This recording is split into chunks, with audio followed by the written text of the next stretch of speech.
Mis hermanos, buenos días.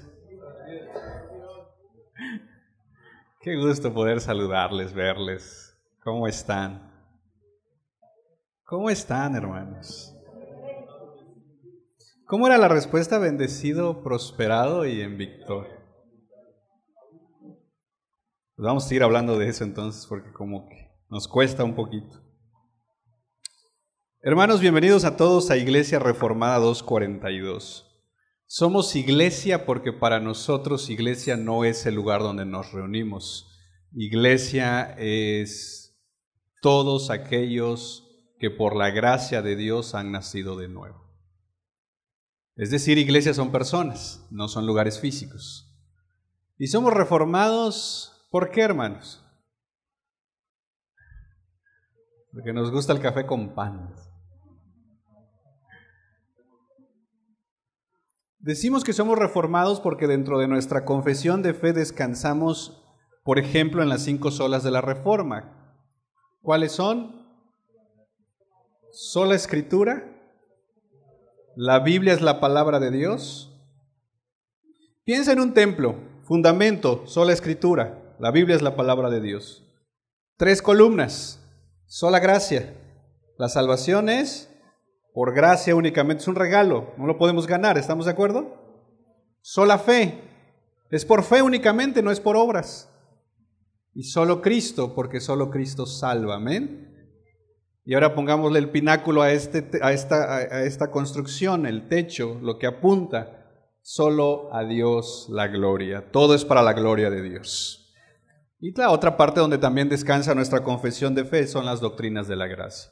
Y 242, porque como bien leía hace rato nuestro hermano, nuestra eclesiología descansa en Hechos 2:42. ¿Qué hacemos o qué queremos hacer? Permanecer en la doctrina de los apóstoles, que es la doctrina que surge de la palabra, permanecer en la comunión unos con otros, permanecer en el compartir el pan, que el compartir el pan hay una doble interpretación, una es la Santa Cena y otra es ministerios de misericordia. Y en último lugar, permanecer en las oraciones. Iglesia Reformada 242.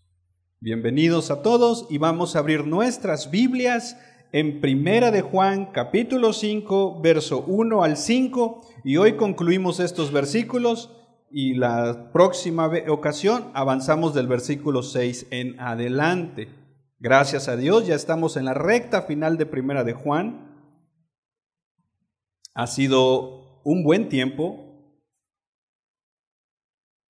y yo sé que algunos ya leyeron lo que avanza y la idea es que terminemos Primera de Juan, posiblemente nos vayamos a Segunda, Tercera de Juan y después nos regresemos a un libro del Antiguo Testamento. Por ahí creo que vamos a estar predicando del profeta Amós, pero ya en su momento lo vamos a estar viendo. Primera de Juan, capítulo 5, verso 1 al 5. Todo aquel que cree que Jesús es el Cristo es nacido de Dios. ¿Ustedes?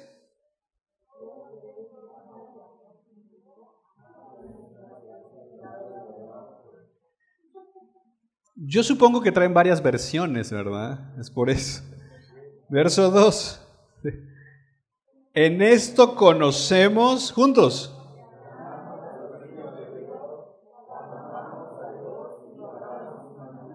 pues este es el amor a Dios.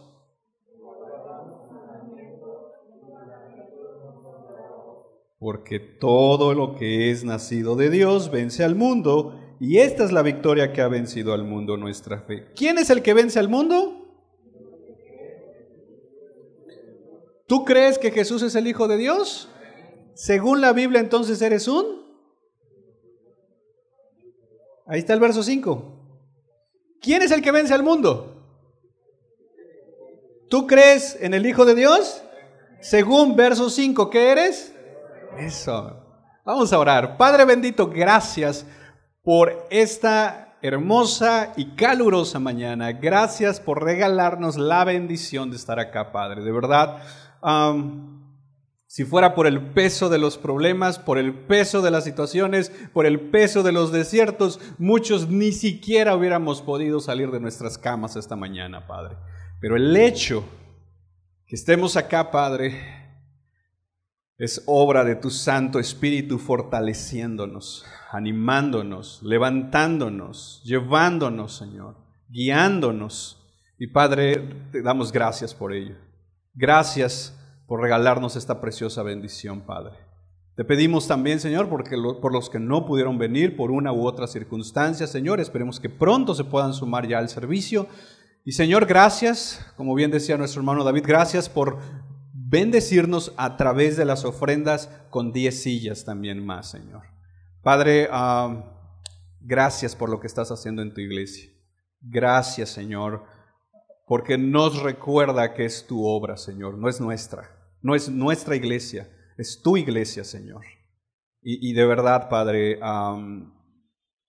glorifícate, Señor, exáltate, Señor, en medio de tu pueblo, Padre. No a nosotros, Señor, no a nosotros, sino a tu nombre da toda la gloria por los siglos de los siglos. Amén y amén.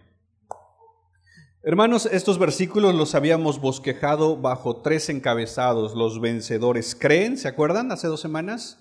La semana pasada decíamos que los vencedores aman, y la última característica de los vencedores es que obedecen.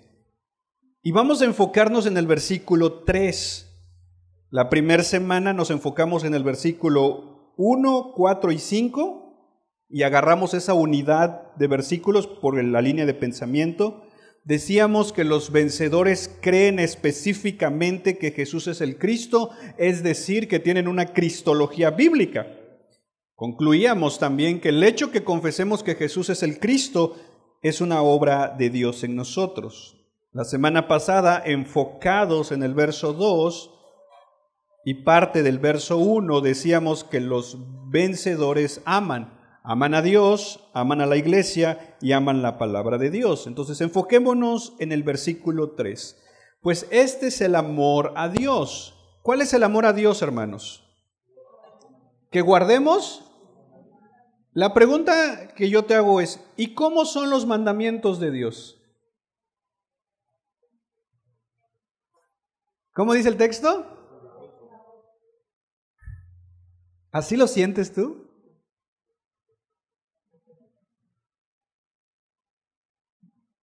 ¿Cómo sientes tú los mandamientos de Dios en tu vida? ¿Como una losa?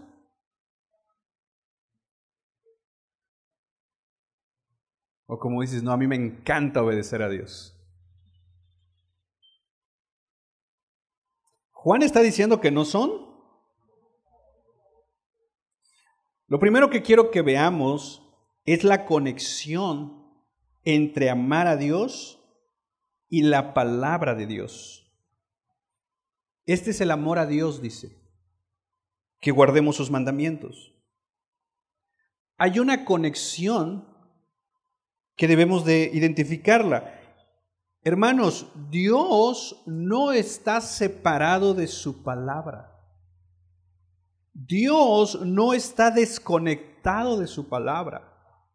Dios sigue hablando hoy en día y lo hace a través de su palabra.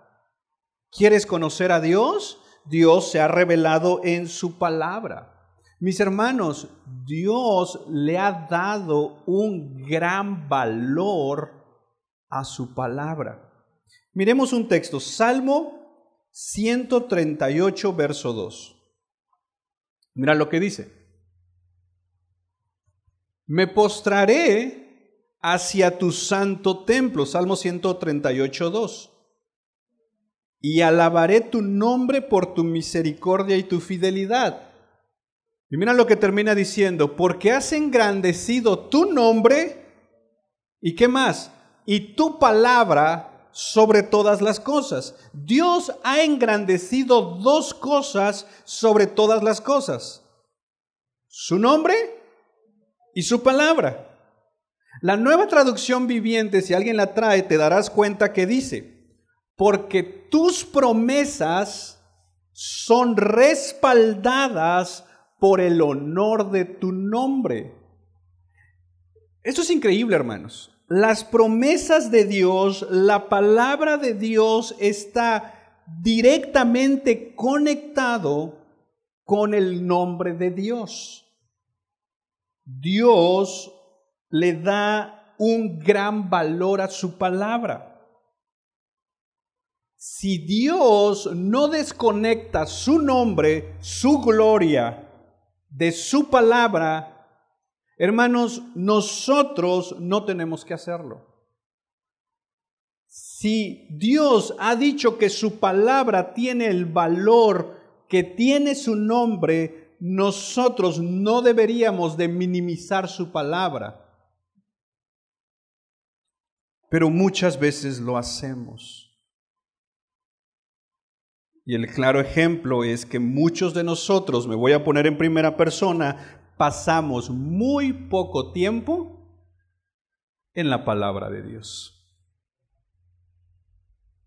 A veces, lo voy a poner en primera persona, mi actitud hacia Dios es: Dios, te amo, pero no me hables. ¿Y sabes cómo se traduce eso? Dios, te amo, pero no tengo tiempo para leer tu palabra. No me interesa su palabra. Esa es la realidad. Voy a vivir mi fe como yo quiera, como yo sienta, como a mí me parezca. Voy a vivir mi cristianismo, como decíamos la vez pasada, a la Frank Sinatra, a mi manera. Veamos algunas declaraciones que Dios ha hecho de su palabra y la actitud que espera de su pueblo. Agarren sus Biblias, hermanos, por favor. Deuteronomios, capítulo 13, verso 4.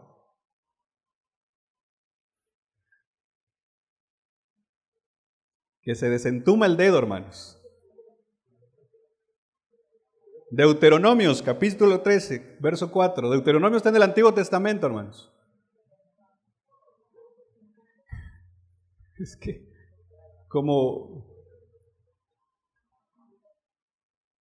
no, aquí no lo he visto, por eso cierro mis ojos mejor. Hace muchos años fui a predicar a una iglesia y después del culto el ministerio de alabanza se sentó en primera fila, los de panderos y todos. Y les dije, abran sus Biblias en Nahum capítulo 1. Nahum viene en la Biblia, hermanos. Por cierto. Curiosamente había frío esa noche, era una noche. Pero parecía las Biblias de la primera fila de alabanza y panderos y danza como abanicos, hermano. Para un lado, para otro, y no encontraban Nahum. Y eso a mí me dice que no pasan tiempo en su palabra. ¿Ves lo que les decía hace ratos? ¿Amamos a Dios? ¿Amamos a Dios? ¿Y amamos su palabra? Deuteronomios 13:4. En pos de Jehová vuestro Dios andaréis, a Él temeréis. ¿Y qué dice? Acuérdate, Deuteronomio es conocido como la segunda ley, o la ley que se les está dando antes de entrar a la tierra prometida. Y lo que Dios les está diciendo, oiga pueblo, cuando entren a la tierra prometida, en pos de Jehová van a andar, a Él le van a temer. Y agrega, guardaréis sus mandamientos. Y en primera de Juan, el que leíamos del verso 3, este es el amor de Dios, que guardemos. Deuteronomios y primera de Juan están conectados. ¿Qué los conecta? El guardar los mandamientos. Primera de Samuel 15:22.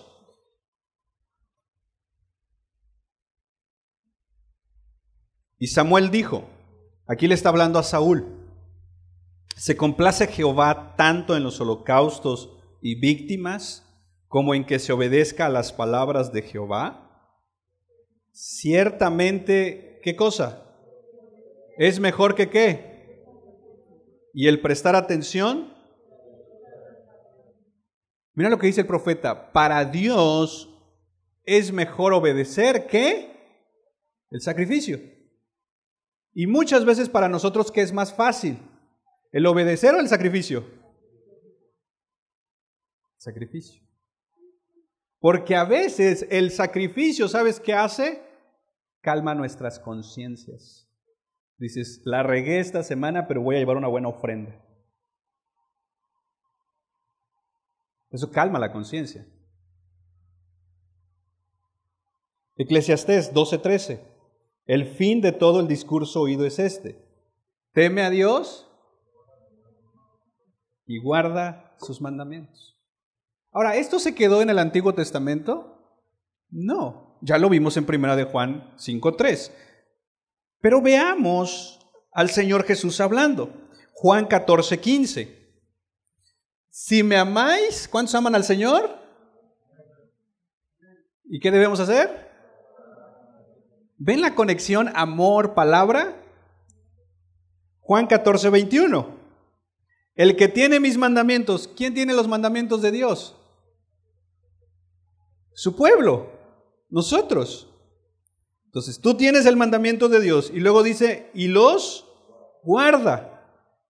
Esa persona que tiene los mandamientos de Dios, pero no solo los tiene en un sentido de pertenencia, de tengo mi Biblia, ¿no? Es más, tengo otras 5 en mi casa de estudio, de colores, de promesas, y la guardo muy bien, dice, hasta llave le pongo. No. ¿Te acuerdas que la promesa del nuevo pacto, según Jeremías, dice que Dios iba a poner su ley ¿dónde?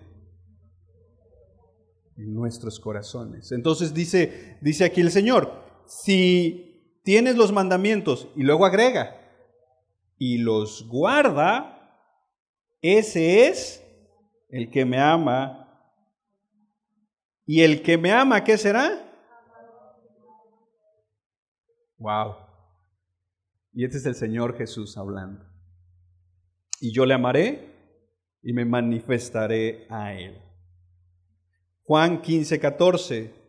Vosotros sois mis amigos. ¿Cuántos son amigos del Señor? Pero ahí está la condición. ¿Cuántos son amigos del Señor? Si hacéis. Entonces, ¿qué vemos acá, hermanos? Vemos a Dios en el Antiguo Testamento, vemos al Señor Jesús en el Nuevo Testamento, dándole un valor a su palabra, exaltando su palabra, y conecta el amor que le decimos tener con la obediencia. Y Dios demanda entonces de su pueblo una obediencia. Pero debe ser una obediencia que nace del amor, no una obediencia fría, por así decirlo. ¿Nunca te ha pasado que, por ejemplo, le pides favor a alguien algo específico? No sé, algo bien práctico. ¿Me puedes pasar un vaso con agua? Y que la otra persona se molesta, ¿no? Se molesta, se enoja, y así todo enojado se levanta y va. ¿Qué le dices? Mejor no lo hagas. ¿Sí o no?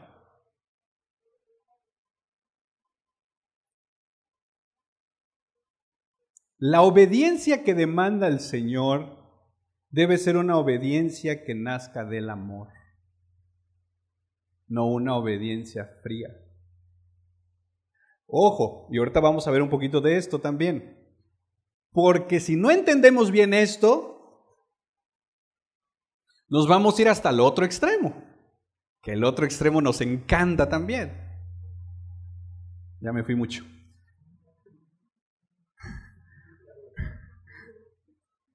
¿Cuál es el otro extremo? Si no lo siento, hasta que Dios ponga en mí, y ahí estamos de desobedientes porque no lo sentimos. Supe de un caso donde estaba enfermo el papá de la familia y los hijos decían, hey, vamos a cooperar para las medicinas de papá. Y el cristiano ahí decía, es que no lo siento. Cuando Dios ponga en mí el sentir, voy a cooperar para las medicinas de mi papá. ¿Ven el otro extremo? Por un lado tenemos una obediencia a regañadientes, al no quiero hacerlo, y por otro extremo está el hasta que yo lo sienta.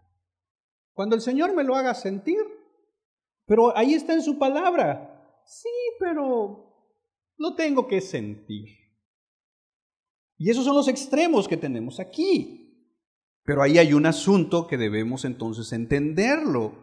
¿Cómo le hacemos para cumplir lo que Juan está diciéndonos? Este es el amor a Dios, que guardemos sus mandamientos. Porque si mi fe camina bajo mi sentir, la mayor parte del tiempo no siento. ¿Y entonces eso significa que no amo a Dios?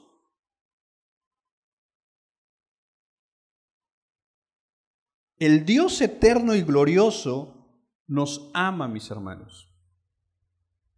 Y desde ese amor que Él nos tiene, demanda entonces la obediencia. Voy a explicártelo a través de un texto. Ve con tu Biblia, Éxodo capítulo 20, verso 1 y 2.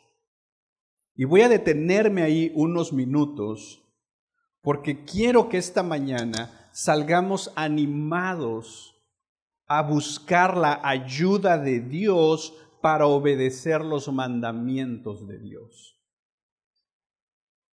Vuelvo a repetir, y como lo dijimos hace un par de semanas, estas declaraciones de que somos vencedores muchas veces se dicen solamente para llenar espacios o motivar un rato. No, la Biblia dice que somos vencedores, pero una de las características de los vencedores desde la perspectiva bíblica son aquellos que obedecen la palabra de Dios.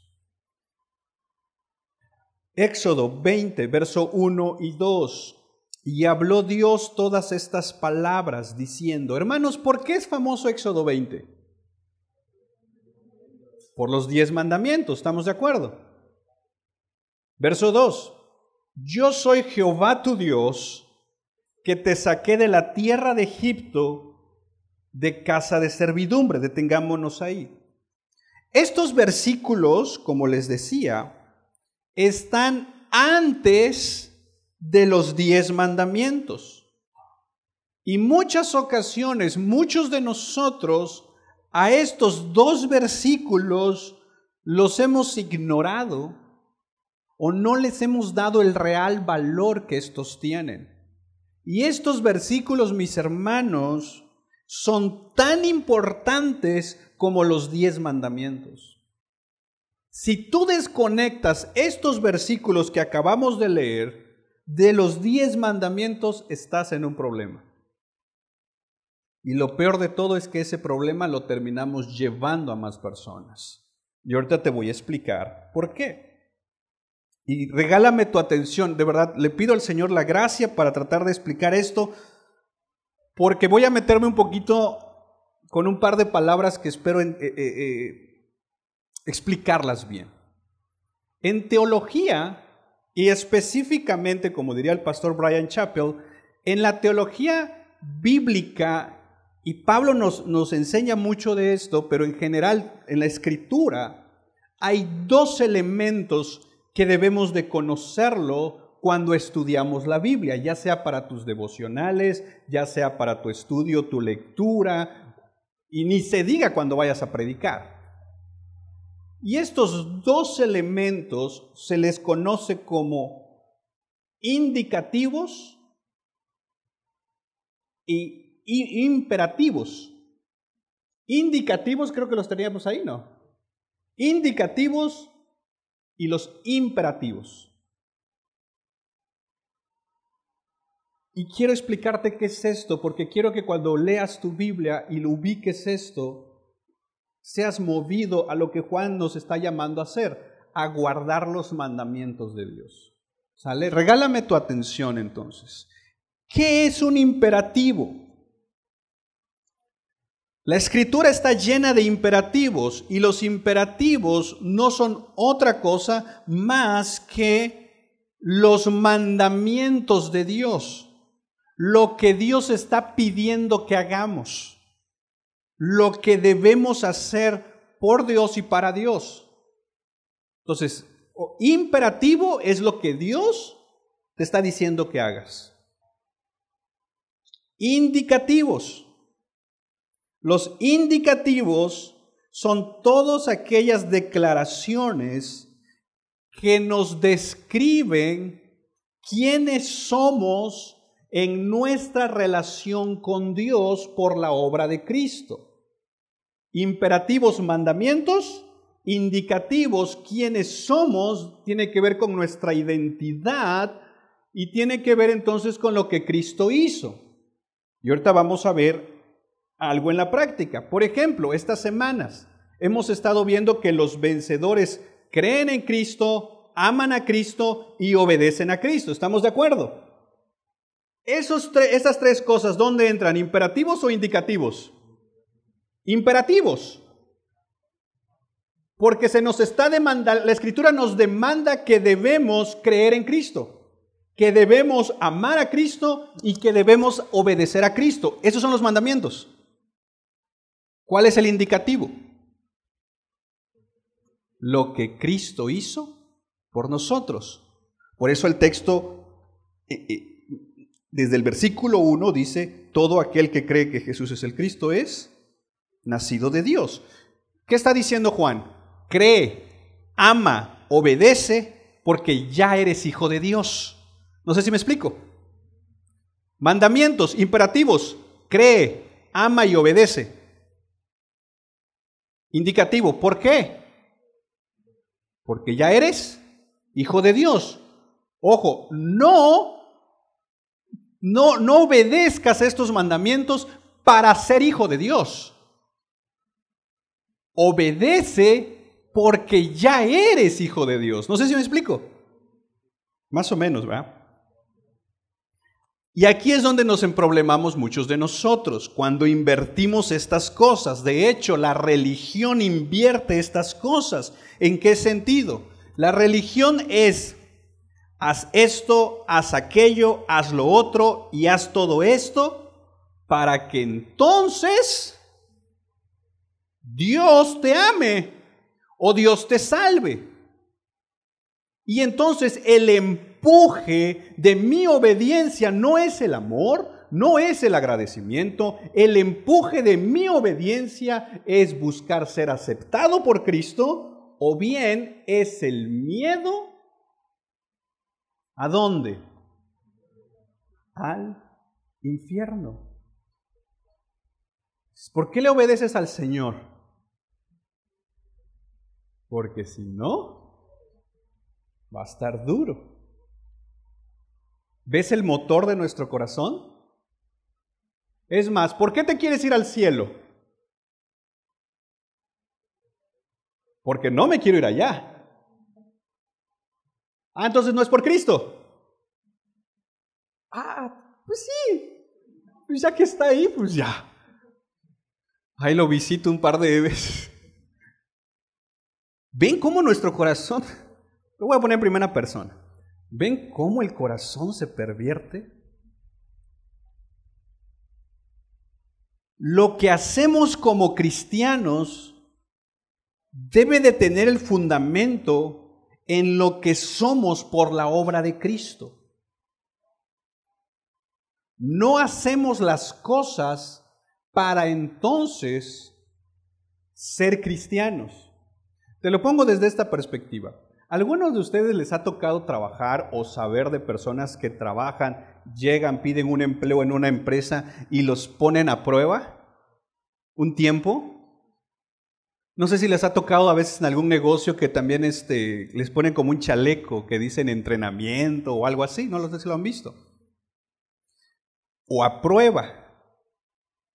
Ellos están a prueba de que si cumplen, ¿qué va a pasar con ellos? Los contratan. Su obediencia, ahí sí llegan temprano. Dices, tienes 15 minutos para comer, en 10 como. Caldo traje, dices, tomado me lo voy a hacer. No importa, aguanta. El jefe quiere una taza de café, le traigo con pan. ¿Qué está buscando la persona? ¿Para qué? Para que lo contraten. Ya que lo contraten, dices, ni me van a poder correr esto. Llego a la hora que quiero. Dices. ¿Por qué cambió? Porque consiguió lo que quería. ¿Sí o no? ¿Su motivación cuál era? ¿Servir? No. ¿Su motivación era atender bien el negocio? ¿Qué era su motivación? Entrar. Y todo lo que él hacía, lo hacía con esa motivación. En el momento que entró, es como aquel muchacho que quiere conquistar a la muchacha, ¿no? Dice oye, ¿y tú comes chicharrón? No. Fit.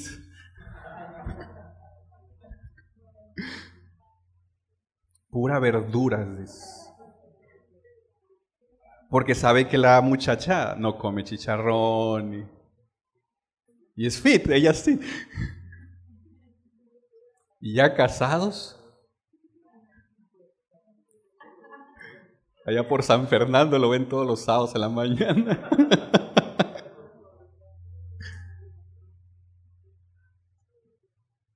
Dices, pero si tú me dijiste, ¿por qué quería quedar bien el muchacho? Para que le dijeran que sí. Pero eso no pasa, hermano. Eso solo se lee en los libros de cuentos. Bueno, mucha de nuestra motivación para Dios es así. Ahí se acaban las risas.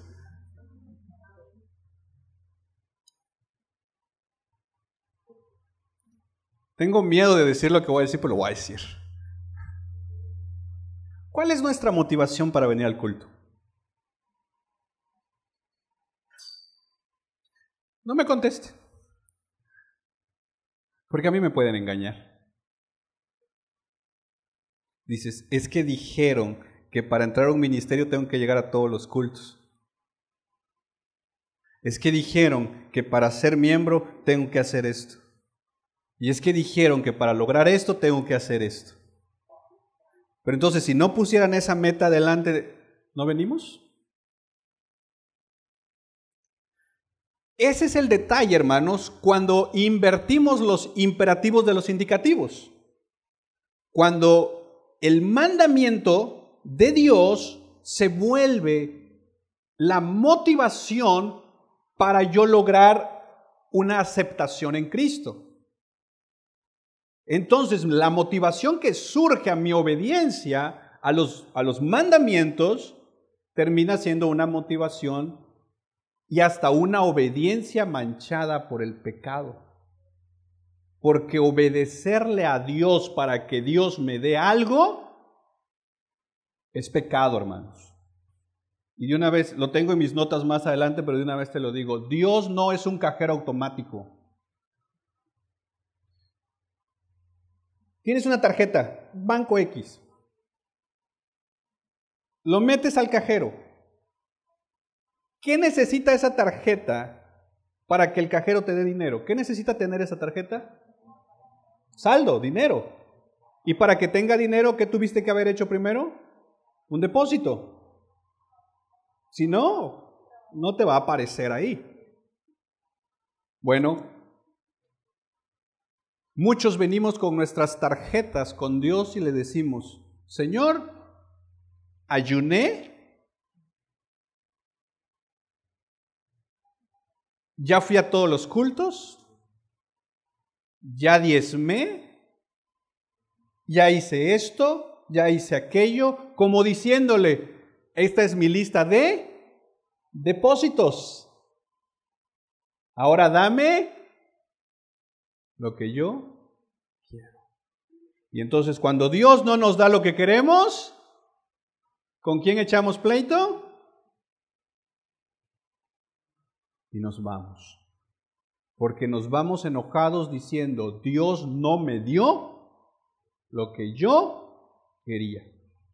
Yo le servía a Dios, yo hacía esto por Dios, yo hacía aquello por Dios y yo hacía todo por Dios. La pregunta es, ¿por qué lo hacías?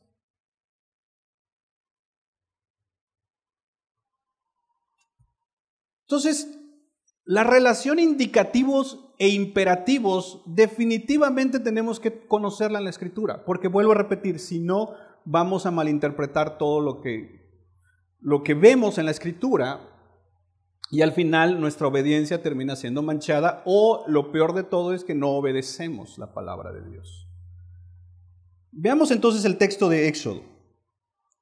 Analicemos ahí cómo aparecen los indicativos y los imperativos. Veamos un indicativo. Mira cómo inicia el verso 2. Yo soy Jehová, ¿qué cosa? Si puedes subrayar en tu Biblia esa palabra, tú. Porque eso está escrito en un sentido de pertenencia. Es decir, Dios le está diciendo a su pueblo que Él es su Dios, que no le pertenece a nadie más. Dios está haciendo una declaración de exclusividad hacia su pueblo. Le está diciendo, tú eres mi pueblo. Y esa decisión de exclusividad la tomó Dios mismo. Dios decide hacer de Israel su pueblo. Y eso muchas veces nosotros lo hemos olvidado. Hermanos, nosotros, por nosotros mismos, no decidimos ser cristianos. Tú dices, pero si yo le abrí la puerta a mi corazón a Jesús. No, nosotros no escogimos a Dios, fue Él el que nos escogió, hermanos. Nosotros no encontramos a Dios, Él no estaba perdido, nosotros estábamos perdidos, Él nos encontró a nosotros. Nosotros no le dimos una oportunidad a Dios, nosotros estábamos muertos en nuestros delitos y pecados. Nosotros no le abrimos la puerta de nuestro corazón, Él entró cuando Él quiso y como Él quiso. Porque Él es el Rey de Reyes y Señor de Señores.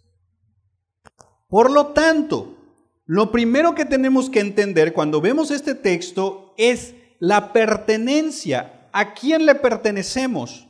Tu vida, mi vida, tiene un sello de exclusividad.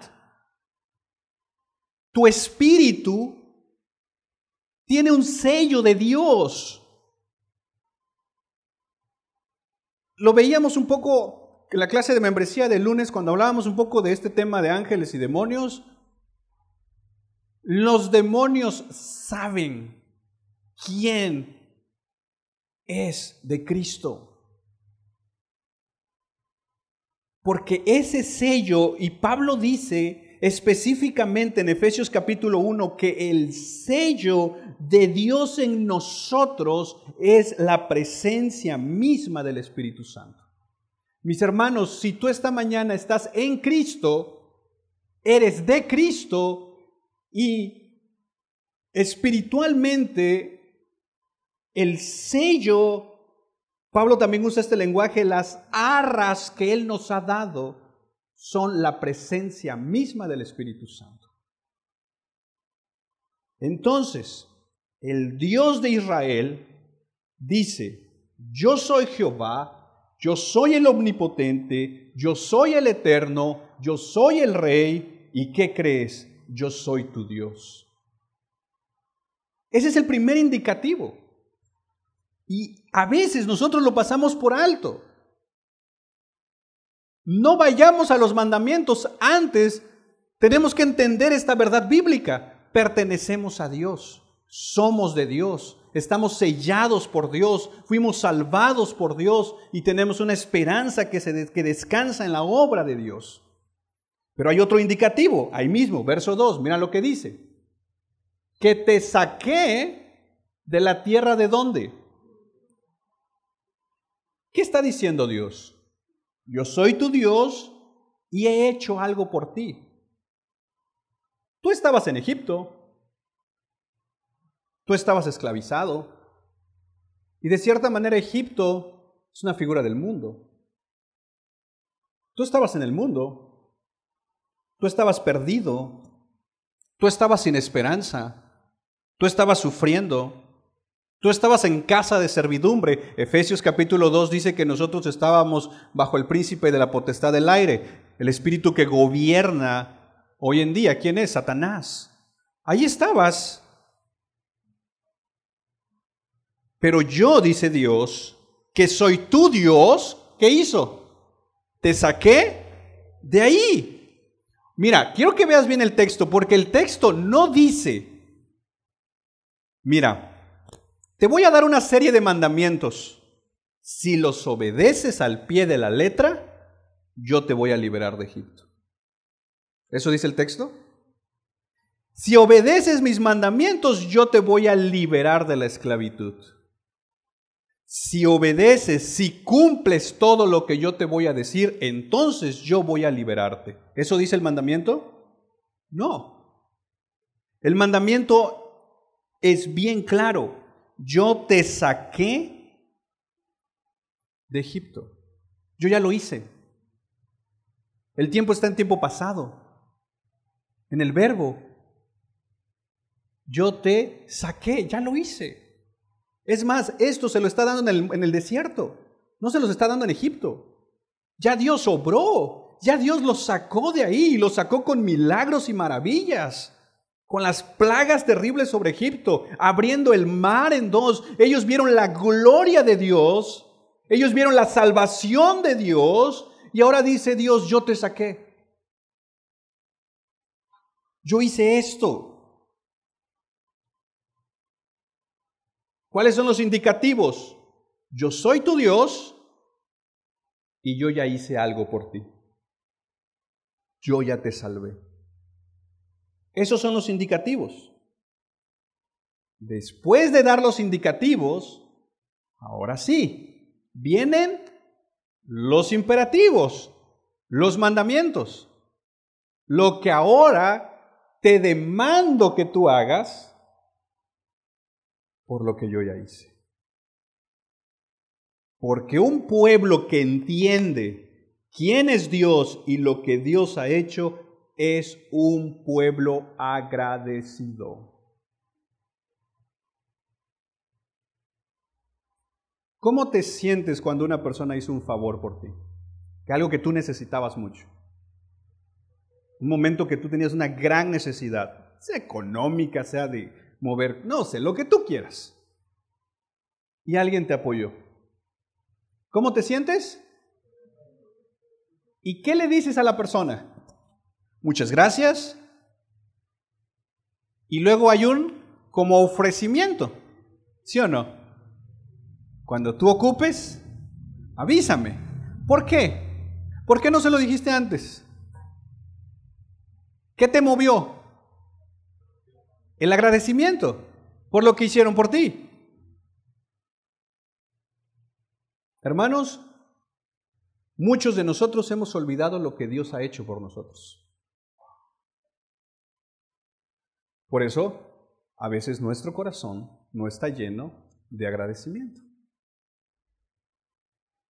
Y no solo es el hecho de que con eso basta y es suficiente de la salvación, sino, hermanos, tantas y tantas bendiciones que hoy tenemos. El problema de muchos de nosotros es que siempre estamos viendo hacia adelante en el sentido de de olvidarme lo que le he pedido al Señor en el pasado. Un ejemplo, no tenía trabajo, le pedí al Señor que en su gracia y en su misericordia me diera un trabajo, el Señor me lo da y en lugar de ser agradecido ahí, ya le estoy pidiendo otra cosa. Cámbiame mi jefe, Señor. Nunca estamos contentos, porque lo que reina en nuestro corazón es la ingratitud. Pero cuando comience a reinarle el agradecimiento, es: Señor, mis circunstancias no son las mejores, pero te doy gracias porque muchas de las cosas que hoy tengo, hace tiempo atrás yo te las pedí y tú me las respondiste, Señor. Gracias. Mira, voy a abrir un paréntesis. Te doy un consejo así bien práctico. Lo que hoy le estás pidiendo al Señor, anótalo. Así con fecha. Hoy, 3 de abril, le estoy pidiendo al Señor que ojalá en su misericordia hoy en la noche me pueda comer una tlayuda. Me invitan, hermanos, por si Dios les contesta. Estoy orando para que el Señor me ayude a conseguir un puesto en mi trabajo. Estoy orando, no sé, un diario de oración, digamos. Y vele dando un vistazo en la medida que avanzan los días.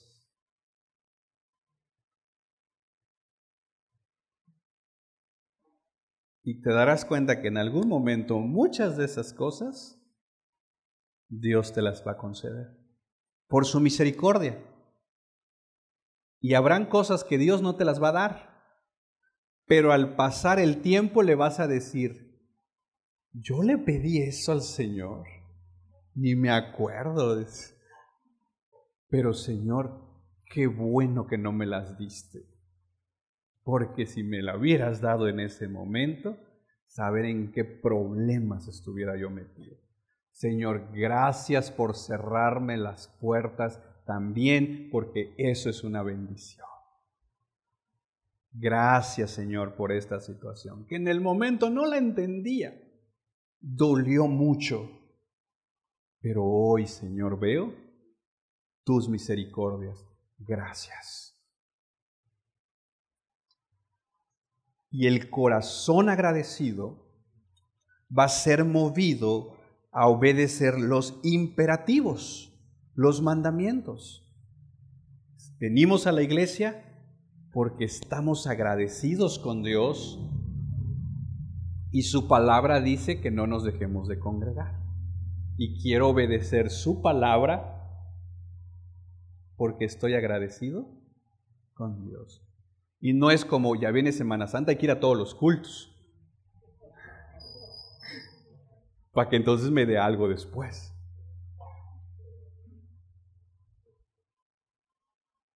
Muchas veces nosotros hemos presentado el Evangelio de manera contraria.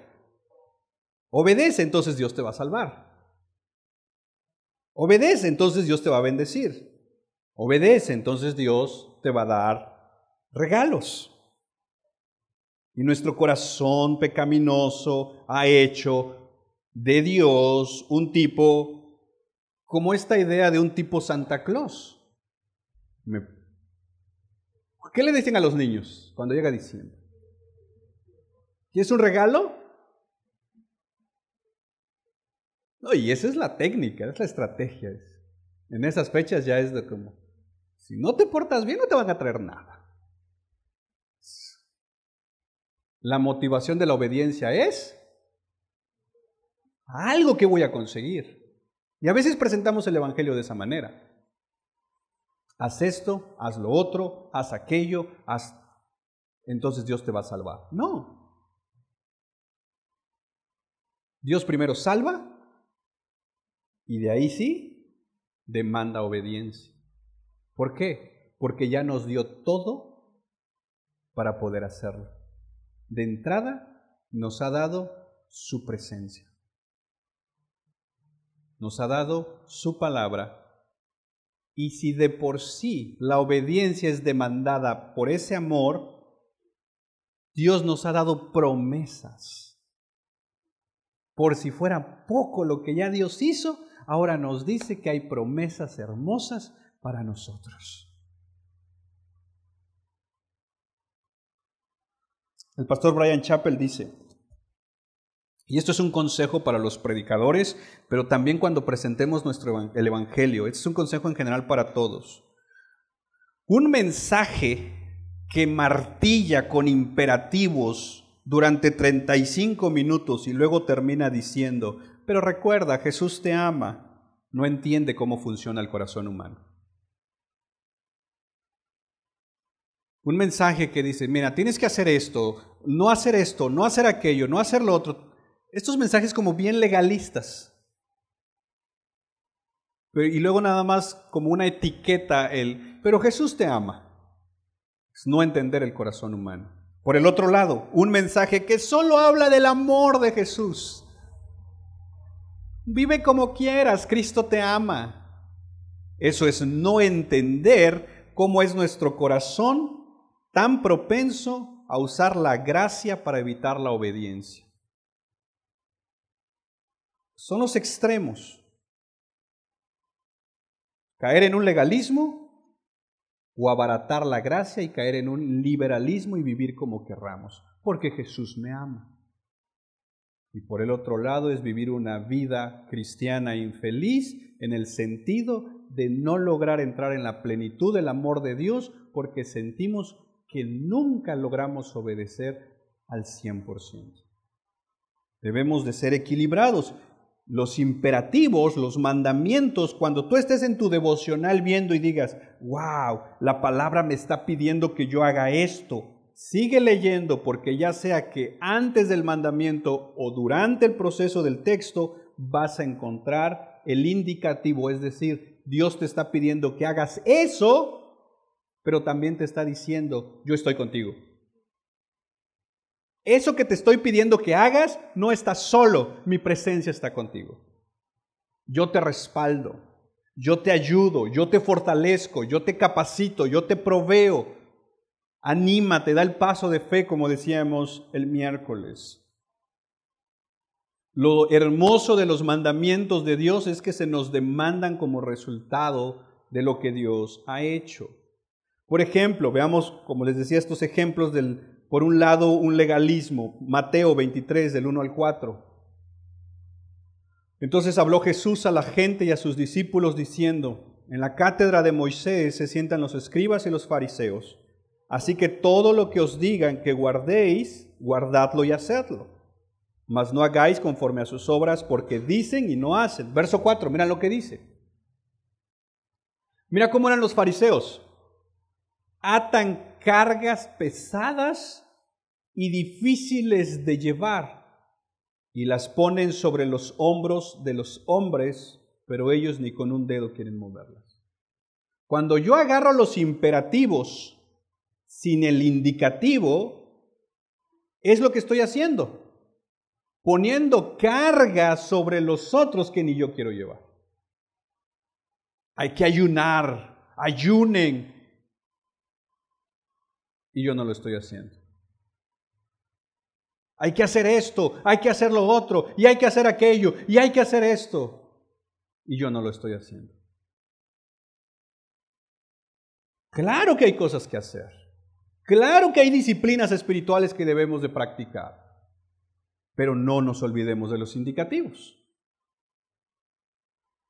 Lucas 11:45. Respondiendo uno de los intérpretes de la ley le dijo, Maestro, cuando dices esto también nos afrentas a nosotros.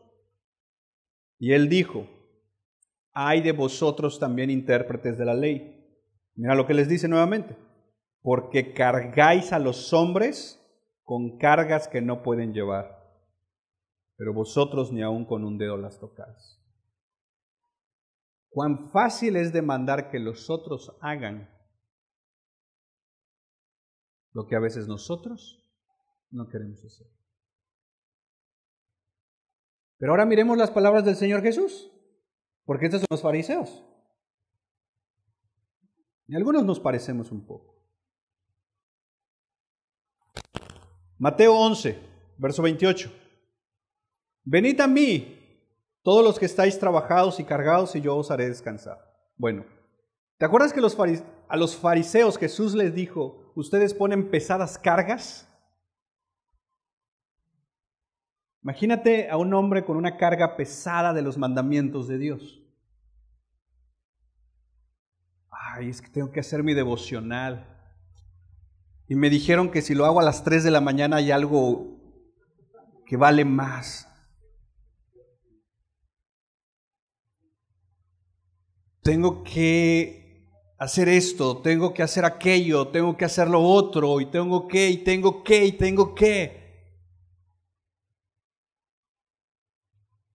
Jesús les dice, vengan a mí los que estéis trabajados y cargados, y yo os haré descansar. Dices, ¿de verdad me ayudas, Señor, con esta carga? Porque ya no puedo. Porque mi familia ya ni me quiere de tan legalista que me he vuelto. Porque ya nadie me habla de mi familia, porque me he vuelto aquel que manda al infierno a todo el mundo. ¿De verdad me ayudas, Señor? Porque este cristianismo solamente son reglas y no hay gozo. Ya no siento el gozo, Señor, de servirte. Solo son reglas, son esto, son aquello, tengo que hacer lo otro, cooperaciones, esto, aquello. Señor, ya no puedo. Literalmente tengo en mi casa ropa cristiana y ropa no cristiana. Este es para el culto y este es para el trabajo. Me estoy cuidando más de qué va a decir toda la gente en la iglesia y me he olvidado de lo que tú dices, Señor.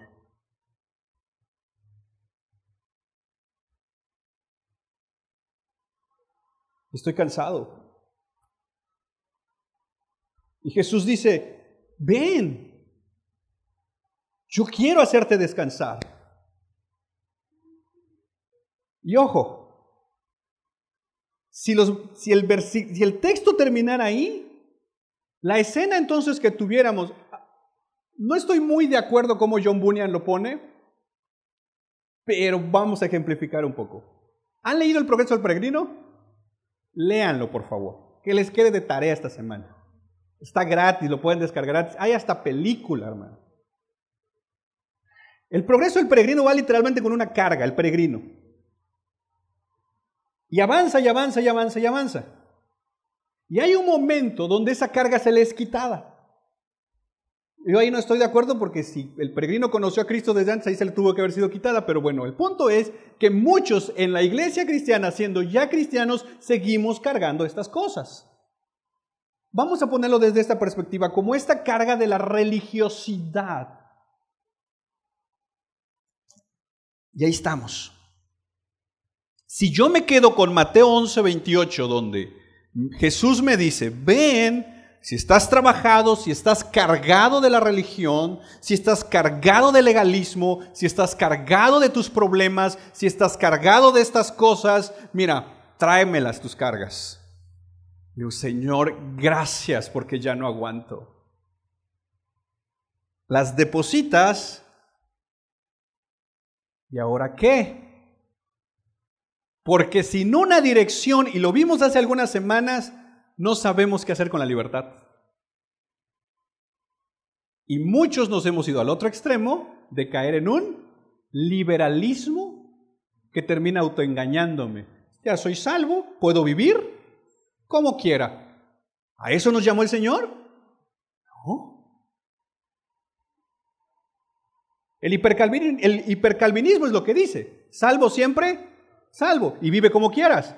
Es una herejía. Por eso Mateo 11, 28 no termina ahí. Quitas esta carga.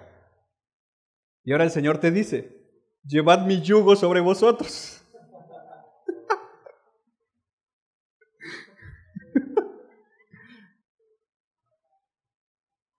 ¿Cuál es el yugo? Es esto que le ponían a los... ¿Para qué? Y para darle una... Entonces el Señor Jesús dice, tráeme esa carga, yo te tengo otra. Nada más que hay una diferencia. Mi yugo es fácil y ligera mi carga. A ver. Pero son los mismos mandamientos. ¿Cómo le hago para que el mandamiento, por ejemplo, no sé, ¿cuál quieren?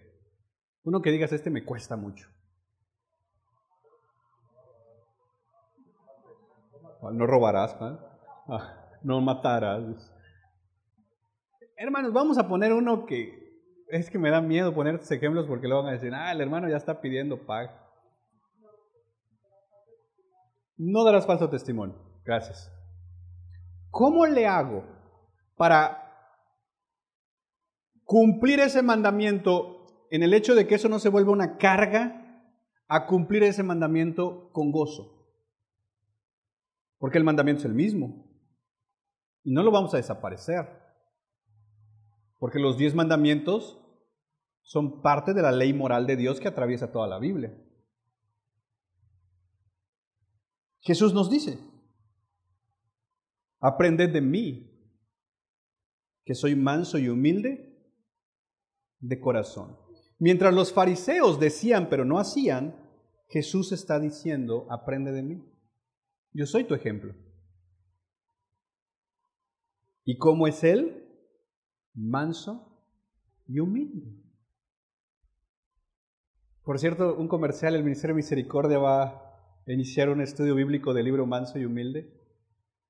Informes con él. Pero de verdad, ese libro se los súper recomiendo mucho. Trata del corazón de Cristo y habla más profundo de lo que estoy tratando de explicar ahorita. El punto aquí es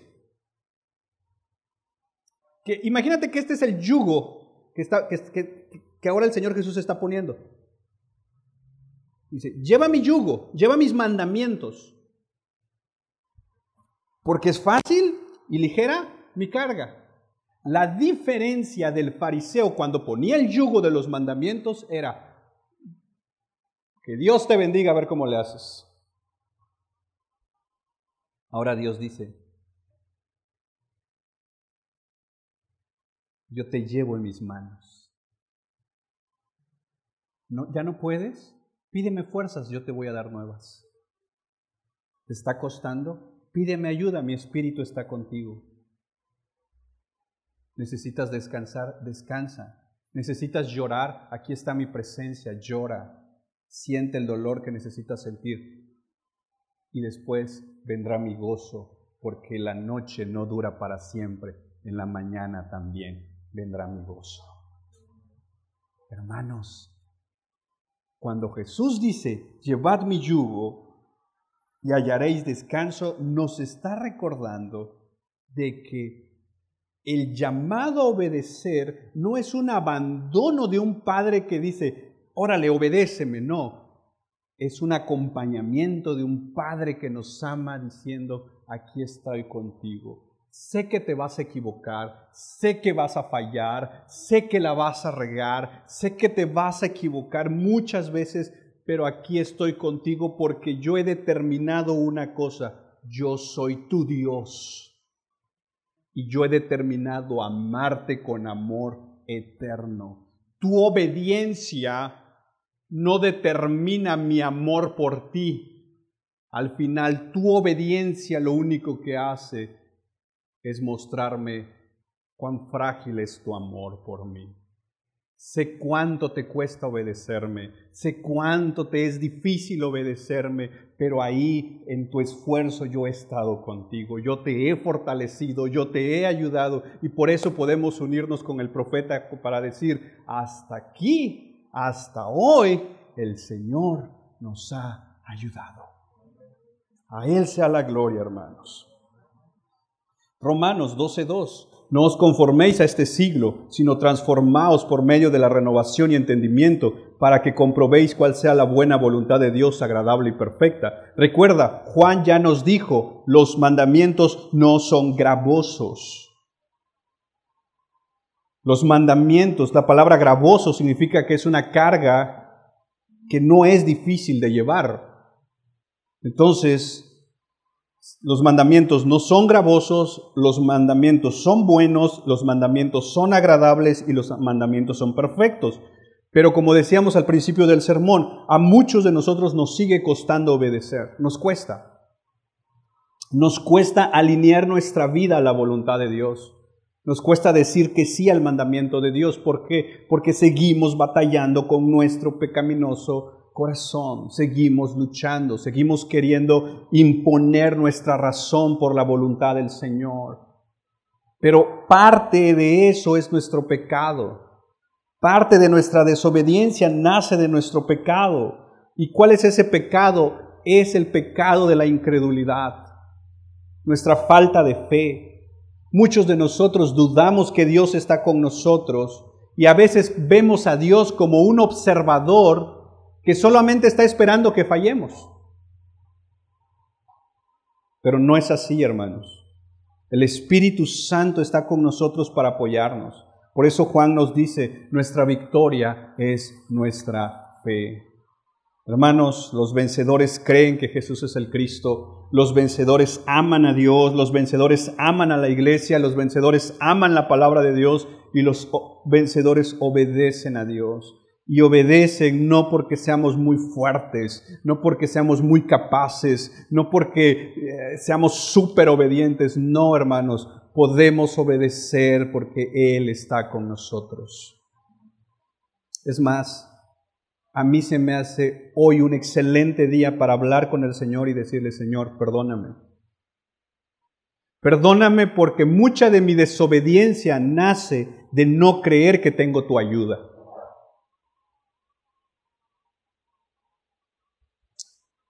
Yo tengo una hija y a veces está haciendo algún trabajo de la escuela y le decimos, te ayudo. Y ella dice, no, yo puedo. Y estás ahí. Ok. Hasta que se da cuenta que no puede. Se frustra, a veces llora. Pero su orgullo muchas veces no la hace pedir ayuda. Mi amor por ella no cambia. Es más, mi amor por ella es la que me mueve a decirle, aquí estoy para ayudarte. Pero desde su orgullo, desde su pecado, es como que me está diciendo, no te necesito. Yo puedo. Y luego ella se da cuenta que no puede, se frustra, pero sigue sin pedir ayuda. Y lo deja ahí tirado sin pedir ayuda. Hermanos, así somos. Dios está diciéndonos, aquí estoy. Quiero ayudarte. En eso que yo te pedí que hagas, quiero ayudarte.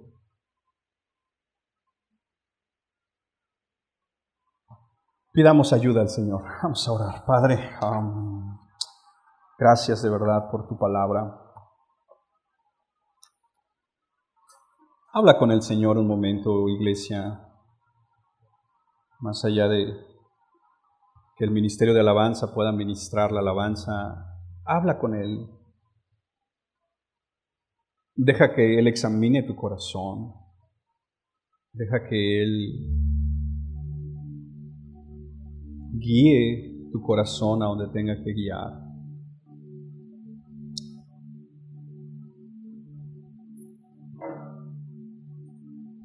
Y pídele ayuda. Dile, Señor, ayúdame, porque ya no puedo.